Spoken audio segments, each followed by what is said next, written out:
أفلح المؤمنون الذين هم في صلاتهم خاشعون صدق الله العظيم وصدق رسوله النبي الكريم الأمين ونحن على ذلك لمن الشاهدين والشاكرين.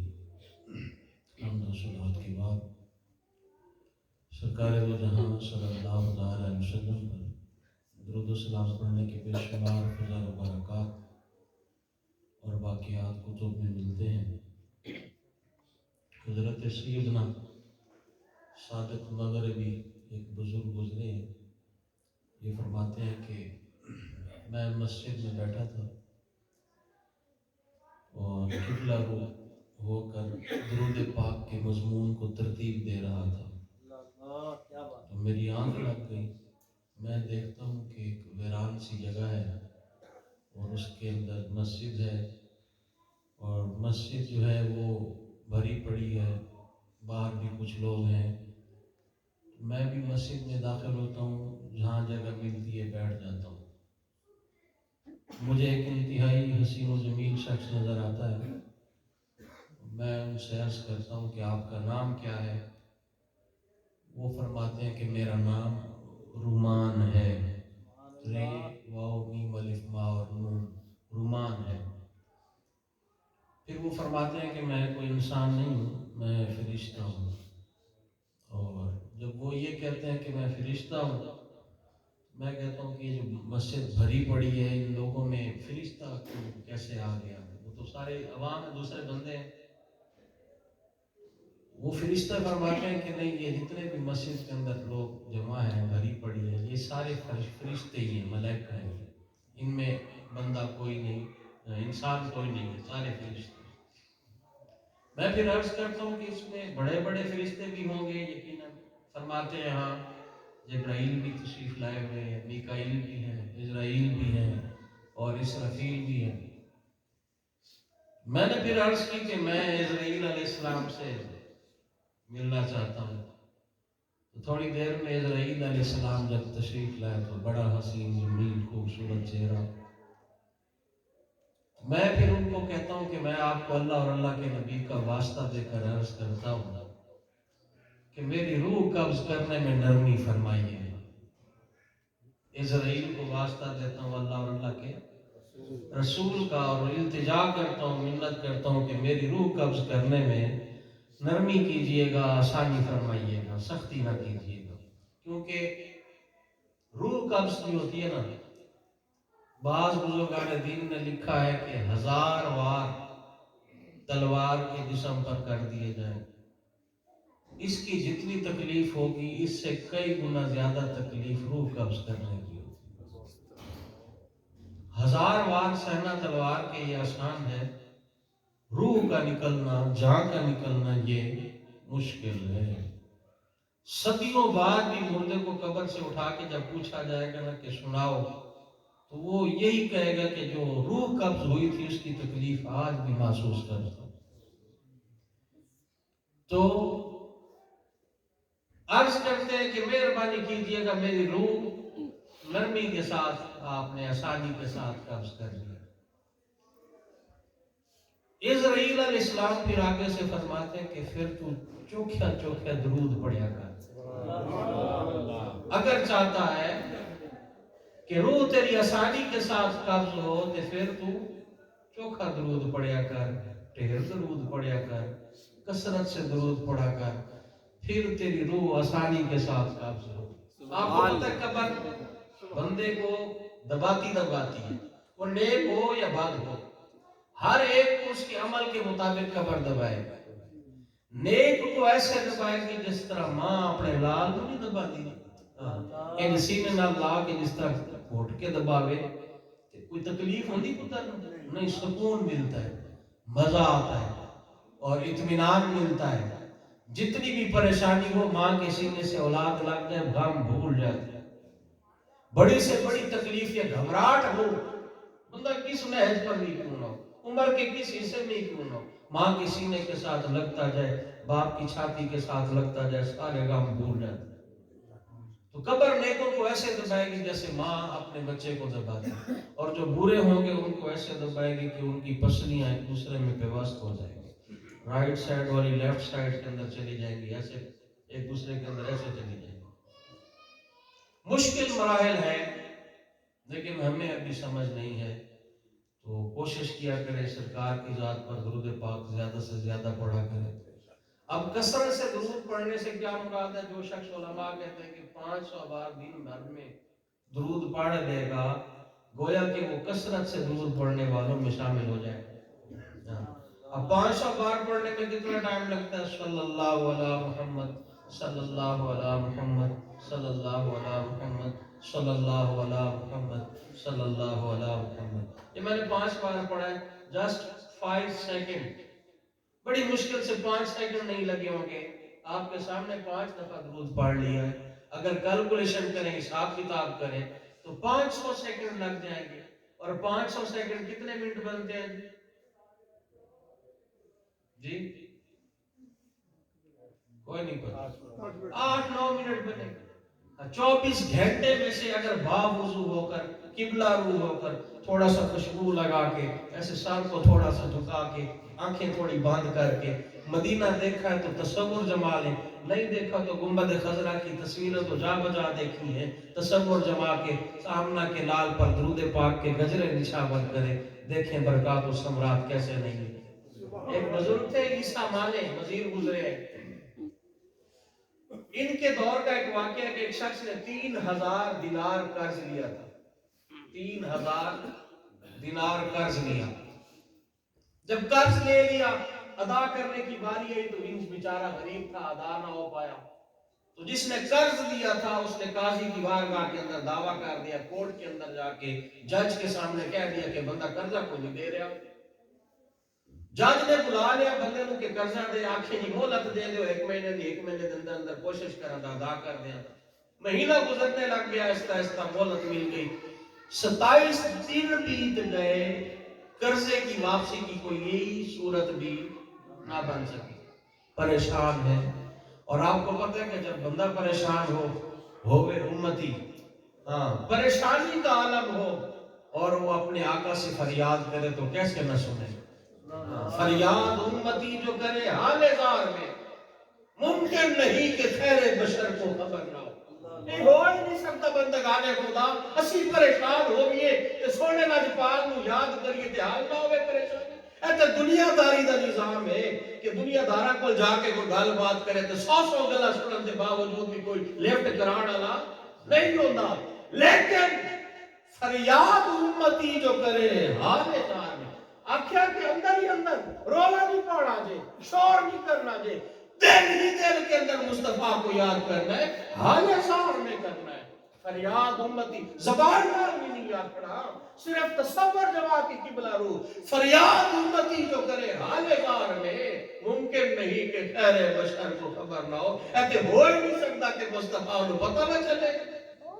اس بندے نے بھی کوئی انجی فریاد کی تھی سرکار دی جناب ہے، راتی ستا دے سرکار خواب ایک تشریف لے گیا۔ جب سرکار خواب میں تشریف لائے، اس کی سرکار فرماتے ہیں جس نے خواب میں مجھے دیکھا اس نے مجھے ہی دیکھا، کیونکہ میری شکل کے اندر شیطان آ سکتا نہیں۔ زندگی کا مقصد گویا کہ پا لیا۔ اب جب سرکار خواب میں تشریف لائے تو فرمایا پریشان جی آقا پریشان، 3000 دینار قرض چڑھ گیا جی، دن تھوڑے رہ گئے نے، مہلت ختم ہونے والی، واپسی دی کوئی صورت بن نہیں رہی۔ آپ نے فرمایا اچھا جاؤ، وزیر ہے ایک، اس کا نام ہے عیسیٰ مانے، اس کے پاس چلے جاؤ، اسے میرا سلام کہنا، وہ تمہارا قرض ادا کر دے گا، میرا سلام کہنا اور کہنا کہ تمہارے نبی کہہ رہے تھے تمہارا قرض وہ ادا کر دے گا۔ جب صبح اٹھا تو طبیعت کے اندر ایک ہلکا پن سا محسوس کیا، فریش پایا کہ نہیں ہون کوئی کام بن گیا جے، سرکار نے خواب وچ جو آپ چھڑیا جے۔ لیکن جب یہ سوال ذہن کے اندر آتا ہے کہ اگر وزیر نے کوئی دلیل مانگ لی کہ واقعتاً ہی مصطفیٰ خواب میں آئے ہیں تو میں کیا جواب دوں گا؟ میرے پاس تو کوئی دلیل اور حجت بھی نہیں ہے۔ پھر تھوڑا سا پریشان ہوتا ہے، پورا دن گزر جاتا ہے، پھر رات آتی ہے، رات دوبارہ جلوہ فرما ہوتے ہیں، مصطفیٰ خواب میں تشریف لے آتے ہیں۔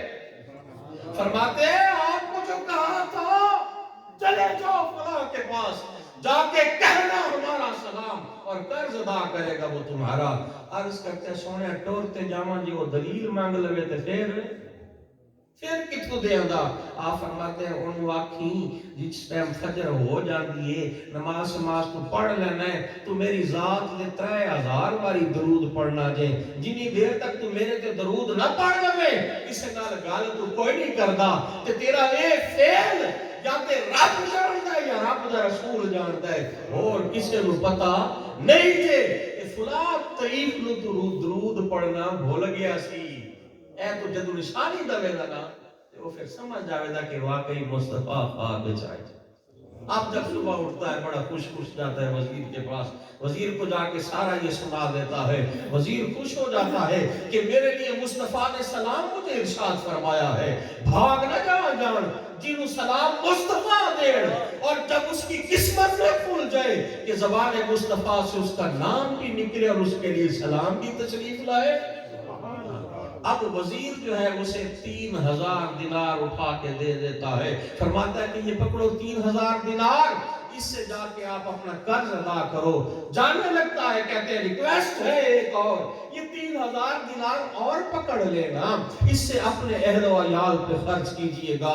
جانے لگتا ہے ریکویسٹ ایک اور ہے یہ 3000 دینار اور پکڑیے نا اس سے چھوٹا موٹا کوئی کام شروع کر دیجئے گا. 9000 دینار لے کے چل پڑتا ہے. قرض کتنا تھا ملے کتنے 9000 دینار لے کے نکل پڑتا ہے. اب جب قاضی کے پاس جاتا ہے قاضی کو کہتا ہے کہ پیسے لے جو لگو میرے کل قرضہ 3000 دینار پیش کر دیتا ہے. قاضی نے آج کے قاضی کتنا دوڑی تھا جو آج کا قاضی ہے وہ قاضی تھے جو شریعت کی پاسداری کرتے تھے. قاضی ریسرچ کرنے لگ گیا تفتیش کرنے لگ گئے کہ نہیں تیرے کو تے کل ٹکا بھی کوئی نہیں سی 3000 دینار بھی تو آ گیا. وہیں پہ کھڑے کھڑے عدالت کے اندر سارا واقعہ سنا دیتا ہے. قاضی جوش میں آ جاتا ہے. فرد محبت دریا جوش میں آ جاتا ہے اور ریکویسٹ کرتے ہیں قاضی کہ تو 3000 دینار اپنا پاس رکھ تیری طرفوں قرضہ میں قاضی آپ ادا کر دے. اب جب قاضی قرض ادا کرتا ہے تو جو قرضہ دینے والا ہوتا ہے وہ بھی کھڑا ہوتا ہے. وہ بھی کہتا ہے کہ یہ تو سارے نیکیاں لے کر جا رہے ہیں میں ویسے ہی رہ جاؤں گا. اور کہتا ہے قاضی صاحب تسی 3000 دینار پاوے نو چاہتے ہو لیکن میں اپنا قرضہ ہی معاف کر دینا ہے. اب 12000 دینار اس کے پاس آ گئے. مشکل جو سر پہ آ پڑی تیرے ہی نام سے ٹلی مشکل کشا ہے تیرا نام تم پہ کروڑوں درود و سلام. ہم تو وہ ہیں کہ جن کے امام عشق و محبت اعلیٰ حضرت انہوں نے جب بھی مصطفیٰ پہ سلام بھیجا ہے 1-2 باری 4-5 باری 100 باری 10 باری تے نہ کہتے ہیں مصطفیٰ جان رحمت پہ لاکھوں سلام. 2-4 باری نہیں آقا مصطفیٰ جان رحمت پہ لاکھوں سلام. شمع بزم ہدایت پہ اور درود پڑھنے کی باری آتی ہے تو کہتے ہیں کہ کعبے کے بدرالدجا تم پہ اسی تے لاکھ تے کروڑ والی درود سلام پڑھنا لے منن والے. تو ہم کیوں 1-1 2-2 10-10 20-20 بار پڑھیں. ہمت کیا کریں. پریشانیاں ہیں دکھوں نے گھیرا ہوا ہے گھر میں برکت نہیں ہے آن اولاد سنتی نہیں ہے. یہ سارے معاملات کہیں نہ کہیں ہم سے تعلق رکھ رہے ہیں. یہ سارے مسائل ہیں ہمارے پاس. تو سرکار کی ذات پر درود پڑھیں آپ دیکھیں انشاءاللہ مسائل حل ہوں گے. درود پڑھنے کے ساتھ ساتھ نمازیں بھی پڑھیں. یہ لوگ کہ نمازیں چھوڑ کے بیٹھے بس درود ہی کافی. اگر درود ایسا نہیں جو فرض ہے وہ فرض ہے. ہمیشہ ایکسٹرا جب کبھی کوئی چیز کام کیا جاتا ہے نا جی اس کے اوپر انعام اور اکرام کی پھر بارشیں ہوتی ہیں. جو بندہ ایکسٹرا کچھ کرتا ہے اصل انعام اور اکرام کا وہی پھر حقدار بنتا ہے اپنے فرائض کے معاملات کو پورا کر کے. ابھی بھی حصول برکت کے لیے ذوق و شوق کے ساتھ درود و سلام پڑھ لیتے ہیں. الصلاۃ والسلام علیک یا رسول اللہ وعلی آلک واصحابک یا حبیب اللہ. الصلاۃ والسلام علیک یا نبی اللہ